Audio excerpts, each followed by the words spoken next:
We have Sir Cliff Richard in the building. We couldn't be happier. Already we've had lots of emails, so we'll get through some of those when Sir Cliff is on. We've also got his new album out here. The album's called Wanted. Yep. You've been listening to it, and I just came in this morning and got given a copy. I haven't had a chance to listen. But you know what I really love this time of year to play? Let's not do it today. We'll play something off the new album, then we'll play the single. Yeah. Mistletoe and Wine. Oh, yeah. You know I like that. Yeah. Every year I play that at Christmas. Well, we'll do that on our Christmas show when we do Christmas time, mistletoe and wine, children singing Christian rhymes. I don't know the words to it, but it's a good song. Yes. Get him out singing it. Come on, Cliff, sing it first. Come on. We could try. You and me, we could back Cliff, him. We could take Cliff on at tennis. If we had doubles on our side, he was just on his own on his side. We could run him around the court ragged. Exactly. On his own, he would thrash both of us. Yes. He's a top tennis player. He is. Fit as a fiddle. Well, I thought that was going to go into Wonderful Life. Did he go into Wonderful World? It did. Wonderful World. I'm sorry, we were nattering. I was nattering. I didn't hear. And we've got Sir Cliff in with us. We couldn't be happier. Sir Cliff Richard is here. Thank you for coming. Thank you. You just said something wonderful, because when I heard the arrangement of this originally, what got me was that the join is, you cannot hear the join. It's seamless. It's the two songs could have been the same song. It is without a seam. Cliff, it's great to have you here. Thank you so much for coming in. That's my pleasure, thanks. You do look incredible, Michael, because is it 92 or 91 now? And you look... Don't push me, 91. No, but you look, because are you 60? 61. 61, man, you look fantastic. Well, same age as my mother. She rang me last night to say. Oh, did she? Well, your mum looks nice for 61. I think same age as my mum, in fact, as well. Oh, right. There must have been something in the air. Yeah, it was, I think. It's just luck, though, Jonathan. It really is. It's not just like you work at it. Well, I work at keeping my weight down, for instance, but I don't. There's nothing much you can do about aging process. It happens to all of us, and that's it. I just know I don't look 18. But we know you've lived a fairly healthy life, because you drink. I guess you drink water every day, a lot of water.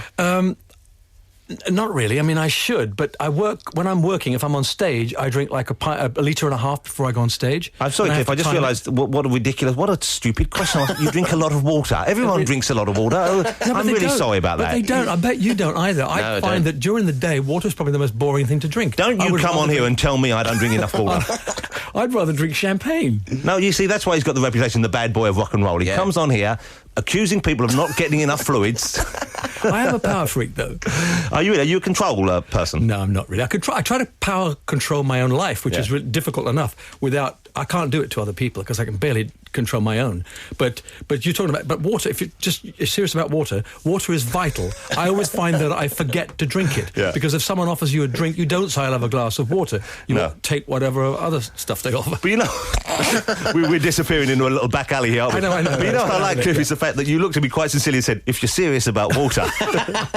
and Cliff, of course I am. Of course you are. But you've got some water with you now. I have, yeah. I requested that purposely. This is largely a water-based interview we're doing now.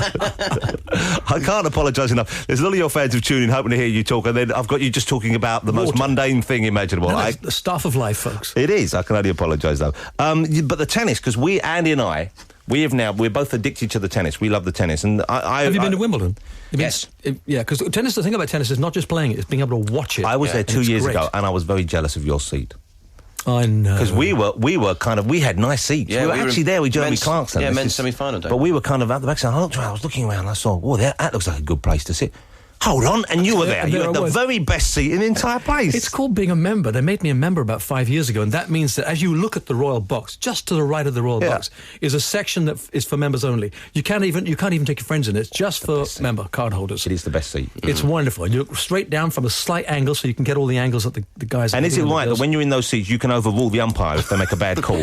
He can hear you. Yeah. But of course, you get thrown out of the club if you do. Oh, I love a bit of tennis. It's great, isn't it? It's a fantastic game. I think it's a wonderful sport because, for a start, you get with Wimbledon, you've got the green sward. It's lovely. And it's like people walking out onto gladiators with weapons and missiles and stuff. I mean, I think the drama of it is sensational. I've always liked tennis, but not when I was at school. I mean, I know that you're not my age, but when I was at school, tennis, you wouldn't be seen dead carrying a racket. It was a sissy game. Excuse me. We played rugby and football. Yeah. Might be dragged into hit the cricket ball, but not much. Yeah. But tennis, suddenly, when McEnroe, all these sweaty guys came along, and suddenly it was a macho thing. Then suddenly, too late in life, I discovered it. See, at my school, I went to school in East London. At my school, you wouldn't even play football. It was drive-by shootings or stabbings. And anything else was sissy. Do you work out on a regular basis, or is it mainly the tennis? Because that's a great way of exercising, of course. Yeah, I think tennis is good, particularly if you practice tennis. If you can actually find 2 or 3 times in the week to go down and hit balls with a pro, just... not playing games, because if you play games, you're trying to get rid of the ball as quickly as possible. 3 shots and you win the point, that's great. Yeah. But if you're practicing, you might hit the ball 20, 30 times and have to run, chase it down. If the other guy hits it out, you don't go, sorry, my point. You still run it down and chase and get it back. That way you can actually have it as an aerobic. And when you're playing tennis, do you drink enough water? Because you need to keep the water... You need those fluids when you're playing. But I tell you what, the pros don't seem to drink water. They've got these bottles of stuff that are coloured, aren't they? I don't know what is in it, Lucozade or whatever it is that they have. I thought it was Robinson's barley water. It used to be, you see, but I don't think that works anymore for them. They need instant, bubbly stuff that takes everything straight to the stream. The world has changed for the worse. Beyond recognition, I'd say. I used to love Robinson's barley water. There we go. This is a liquid interview. You used to like that? I did, actually. You can still buy it, can't you? You can still buy it, but it's somehow not the same. It's not got that romantic ring. It doesn't taste as sweet. I don't know what it is, but it's also what they used to drink out of. Yeah. Those great big sort of plastic udders. Cliff. What? I think you might want to keep that to yourself. He had a cow filled with barley water just for his own bizarre pleasure. No wonder you're so good on the tennis court. You've got that waiting for you. You win every game. I've got to finish this off quick. I've got a cow waiting to be suckled. Let's have some more music. We'll get back on the right track after this. What are we going to play now? You wanted to play this track that you love. You know what? I must apologise to one of the listeners. Someone emailed us and asked us to play this, and I can't find the email now. But she said she liked this track. She was singing it to her husband, and he thought she'd made it up and thought she'd gone a bit nuts. But it was John Holt. It's an old sort of reggae ska track called Alibaba. We love it. Here it is. That'll be good. Oh, sorry about that. That'll be. I can't wait for that. I love a bit of Stiff. The Stiff label was fantastic. Cliff, you've been around for donkey's years, of course. Yeah, I'm afraid so. There's nothing you can do about that. But you have been at the very top for all that period. I mean, it's an incredible career you've had. Well, it has been an incredible career, mostly because when I started, remember, it all began in America. Elvis was the big inspiration. I never met him, but he was the reason why I exist now. But we were there at the very beginning, which meant that everything we did was brand new. You know, everything we tried, no one had ever done before. And it must have been exciting, wasn't it? It must have been. I would have thought tremendously exciting when you first. Of course, it was exciting, but I can remember 5 years on. We started in '58, the band and I, and the Beatles came in '63. And I remember them saying, "This is terrible. We've only got 4-track machines that we can link up together." We recorded in mono. We had to plug the amps in, and if anybody did it wrong, we had to do the whole thing again. There was no. I mean, it was mono. But that Hank Marvin was a bit of a butterfingers as well, wasn't he? Hank was usually all right. He was the one that made very few mistakes. It was either the drummer or me. Well, you know what? Mono, when you listen to mono played on a proper mono system and it isn't being split and separated for stereo, it sounds fantastic. Well, because it's recorded to be in your face and everything is absolutely up front, so you can hear the drums, you can hear the guitar, you can hear the vocal and you hear the bass. They ain't spread around the stereo. But you have to play it through a system that's designed to accept that. Yeah. If you play mono through stereo, it kind of breaks down a little, but mono is still great. I have a jukebox in my house and it only plays mono, of course, and it pumps out. And the funny thing is, I've got the stack of CDs at one side, and what does everybody go and play? They go and play the mono jukebox. Yeah, I bet. There's perhaps a room for an album in mono. Remember this one? Hubby, she's my baby. Oh, yeah, do I recorded that. You can't. I know you did. That's why I'm singing it to you. I'm not just doing it. It's not just random singing songs at you. I was just giving you a little bit of your medicine. Where did your guest? Who was it played guitar? Dave? Early on, David Mead. What a nice voice and a terrific song. Did you great. think? He obviously had a guitar with him, but there was did I hear a track or something in the background? No, that was me filling in. Oh, I said, oh, great. Where's your keyboards? No, we've got. Actually, I'm learning I see keyboards. your old Joanna there. I am learning the keyboards. Are you? My gymnopodies is a beautiful thing to behold. But it's funny. I was partly envious with you because I play a bit of guitar, but I'm one of those people that thinks like if I'm going to play a song, I learn it properly. Yeah. There's a number of songs I can do, but you said something like, "You mean you can do just any song?" You can just pick it up and play. Yeah. Well, I couldn't. Yeah, I couldn't play. But may I say, and I was saying this a few weeks ago, I'm not just saying it because you're here, on Children in Need, I thought your version of Move It, you did move it with the guitar. I did, yeah. And it was terrific to see. I mean, it was wonderful because obviously you were enjoying it, but it reminded me of why you were a big star in the first place. You know, you could do that. You were out there doing the rock and roll. Yeah, well, basically, I always get slightly upset now when people say, well, of course, he's not really a rock and roll singer. And I'm thinking, what am I? I don't sing opera, I don't sing jazz, I sing pop rock music. And pop rock music, that anything between Des O'Connor and Led Zeppelin is valid. And that's a broad church, isn't it? It's a very broad church. I mean, so we have a very, very great art form that allows people to try all sorts of things. So grabbing hold of the guitar, and remember, in those days, songs were written really for guitar. Nowadays, for instance, Devil Woman, although it's a guitar track... She got Devil Woman with evil on her mind. Don't start me on that. That's a great song. It is a great song, yeah. It's a terrific song. But they're kind of designed for... keyboards and electric synthesizers. Everything, the whole shebang you need around you. The whole shebang goes in, yeah. Although that one's on the cusp. I could do that one on guitar. I don't think it sounds as good, though, unless you have everything else going. Whereas Move It works just on a guitar. You remember this one? Congratulations and jubilations. I want the world to know I'm happy as a flea. Was that? I get the words confused, but that was great as well. Well, it was all right. I mean, again, some of these songs that you get are not necessarily the best songs on the planet, but it's become like Happy Birthday. And am I happy to have recorded it? Of course I am. Yeah. It's sold 1 million plus. Wow. And when people have their weddings and birthdays, they sing congratulations. Not just weddings and birthdays. I'm doing it in the shower all the time. Every time I look down and see what I've been blessed with, I sing congratulations, Cliff. You might not want to know that. I'm not that interested, but that's a nice bit of... I can't help but share. It's my curse. Let's have a bit more. Let's play some more Cliff, shall we? Let's play... should we play Cliff's version of All Shook Up? Were you talking about Elvis? Yeah. Elvis. This is also on the new album. It's Cliff Richard's album, Wanted Cliff Richard. I'm sorry. Does that drive you nuts when people put the S on the end? No, I've enjoyed it because I've always said there's only one of me. There, and take the S off. The one, the only, there will never be another. This is Cliff's version of All Shook Up on the current album Wanted. Enjoy this. That was rubbish. Absolute crap. The word crap comes to mind. It's like, you know what's nice there, Cliff? It sounds like it's almost you've made it sound like a different song in the middle there. You've taken, you've stretched something or changed something in there. Well, I have to pay great homage here to Alan Tarney, who's, I think, a wonderful writer and a great producer. What he's done is, on most of the tracks, all of the tracks on the album, really, he's changed them enough for me to be able to do things my way. With this one, it's not just a change in arrangement. He turned it from a major chord into a minor chord, minor key, so that, therefore, if you sing in a minor key, you can follow the same notation of notes, but it's obviously going to be a different sound. So the melody, actually, is what Alan wrote, only the lyrics are the same, and we stole the riff. That comes from Witch Queen of New Orleans. I wish I could claim to have understood most of that, but it sounded so impressive. I'm sure your audience. Major, minor key, people out there who know instruments. I'm just sitting there smiling, nodding and just going with the flow there. Yeah, well, that's how it does. That's how it works. Are you going to drink all that water? I'm going to get through most of it today, because you know how important it is to drink water. You've got to keep for your skin. We've got loads of weddings to do. We'll try and get to those in a minute and do that. But what would you, if you're looking back in your career, what would be the high points for you in terms of like live performances? When would be the gig or the event that you remember the most clearly as? The one, I mean, the first thing that came to my mind was Liverpool Empire.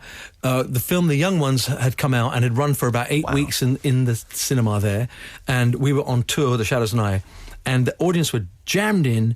And from the minute we came on, they were screaming and roaring for The Young Ones. And we hadn't planned to do it until the end. Yeah. And we had to do the whole concert with all they wanted was The Young Ones. And when we did it, the place went AWOL. But that's a great song. Yeah. The young ones, darling, we're the young ones. Yeah. We love water. You can't get enough. That was how the original version went. But those films are terrific films. I was watching Summer Holiday with my kids about 6 months ago, and they loved it. You know, it's still such a sort of breezy, fun film. They're a kind of timeless thing, but when I look at them now, they're kind of dated. You know, when you think of the kind of films now you get that are the equivalent. The guy that was the choreographer for Young Ones and Summer Holiday did the film called Footloose. Oh, right, yeah. Footloose. A German loose. Yeah. It's like a jam session here today. And then suddenly I'm thinking, he said to me, Herbert Ross, when I was I went to see the film Footloose with him, and he said, I'm taking you to see this because I used Young Ones as my guide as to how this film should go, because Footloose was about a bunch of kids who were not allowed to dance in their village, and the kids got together and formed their own club. Have you heard that story before? Yes, it was the Young Ones. But you know, when I saw Footloose, I was on the side of the village. And I know that makes me a grumpy old man, but I thought this rock and roll music's gone too far. Let's have one village we can go to where there's no dancing. It'll never go too far. The thing about rock and roll, you know, funny enough, is that we talked about this about me been going for a long time. When I got past the 5-year mark, I realised that the band and I were not going to be one-hit wonders, because that's what they wrote us off as, one-hit wonders. Oh, this will never last. And we have a great art form. So Footloose is just part of the scene now, and that's going to become old hat, and something else will take over. Yeah. It just forges on and on and on. And do you notice, though, that it's kind of, to an extent, it's cyclical. You get these things that go and they come. There's an ebb and there's a flow. You get a certain type of music and it's lost to us, and then it seems very popular again. Well, yeah, that's inevitable, though, I think, especially because we're so fashion conscious now. I just wonder sometimes, though, because of the fashion and because some people make records specifically for instance, the dance area. Yeah. So all that you need to do is have a 120 beat per minute, and you put on a few electronic things on there, and you sample someone's voice to go, oh. You can make a record. Now, I'm not sure... See, that would be a hit. You did that now. That's like Basement Jaxx. Where's your head at? With Chris and with Cliff in the back going, boom, boom, boom. But you see, do you do the rap? Can you rap?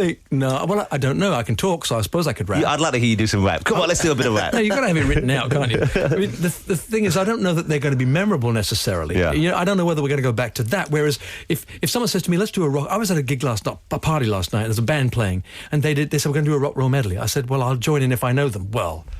Do you know Jailhouse Rock? Do you know Blue Suede Shoes? What's Do you not know? To know, yeah. They're all there, and you know them, and they're all instantly. The crowd are all up on their feet. All these youngsters, 16-year-old girl birthday party, all raving and ranting to this stuff. And I think certain types of music. The Beatles did the same thing later, admittedly, but there are songs that you'll always be able to go back to and say, what a great song that was. Yeah.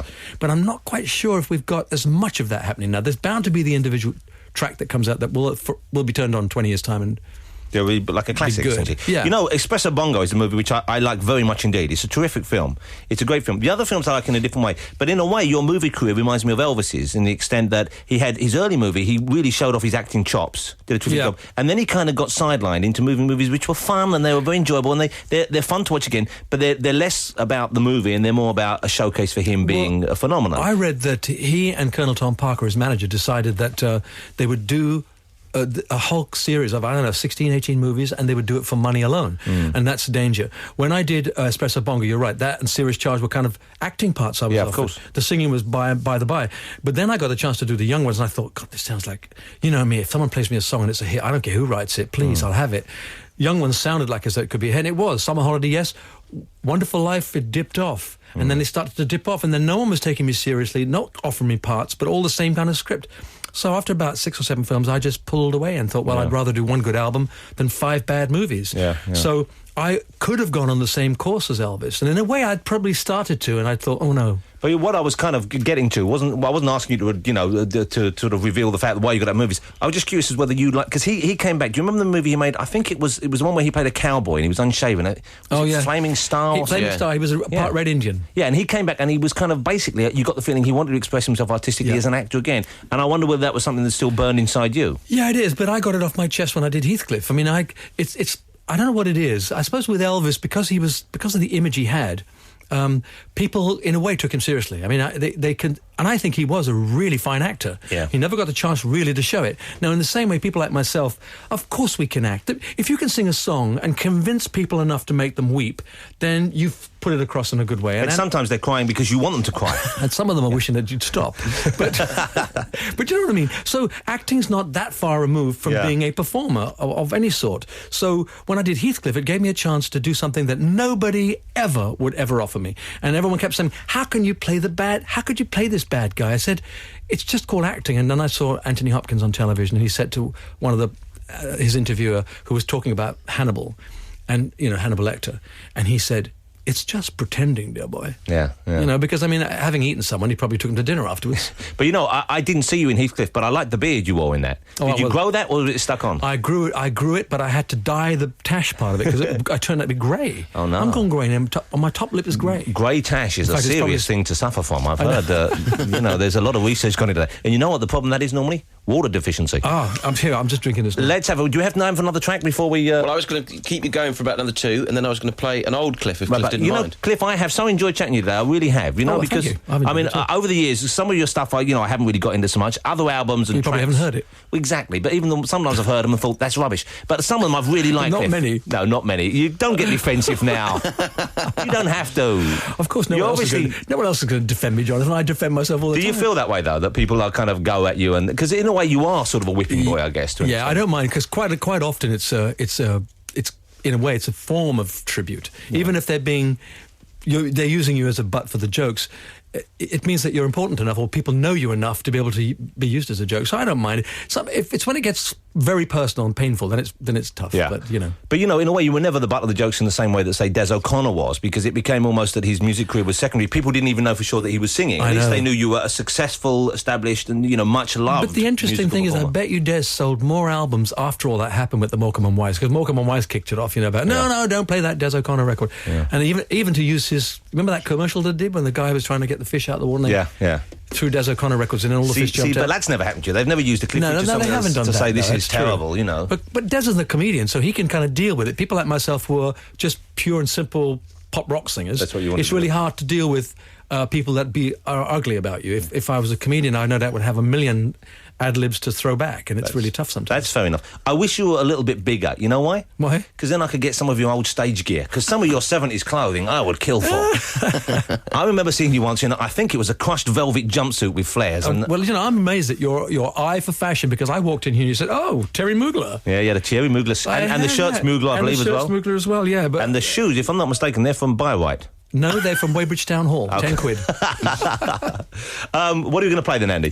We talked about it. I was going to program in Move It. Move It. It was such a lovely moment on Children in Eden. A lot of the show, I felt, you know, it's a lovely thing. They raised, Which version is over 12 million, didn't they? It's the original version. Is it? Okay. Come on, everybody. And you used to, come you know, on, pretty baby. Well, I never remember the lyrics, but I always think my version seems somehow better than the original. Most people do think that when they're singing it. Do you ever go karaokeing? I did it once when I had an office party in a restaurant locally, and we didn't realise it was karaoke night. I got up and I sang Mistletoe and Wine, and nobody noticed. Oh, I would have loved to be. That's one of my favourite songs. I'm going to be playing it, the Christmas show. I tell you, I'm putting that on right at the very top. It is a good track. This is a rock and roll classic. It's a homegrown British rock and roll classic. We're lucky enough to have the man here with us. We're going to have to wrap up the show after this. But Cliff Marcer, a huge pleasure having you on the show, and thank you so much for coming in. I'm sure the pleasure's been all yours. I enjoyed it tremendously. Thank you, Cliff. You're probably right. This is Move It. They don't make them like that anymore. Those were the days. Life was better back then, wasn't it? It was good, but I think I prefer it now. Yeah, well, life is great now. 88 to 91 FM. This is Radio 2 from the BBC.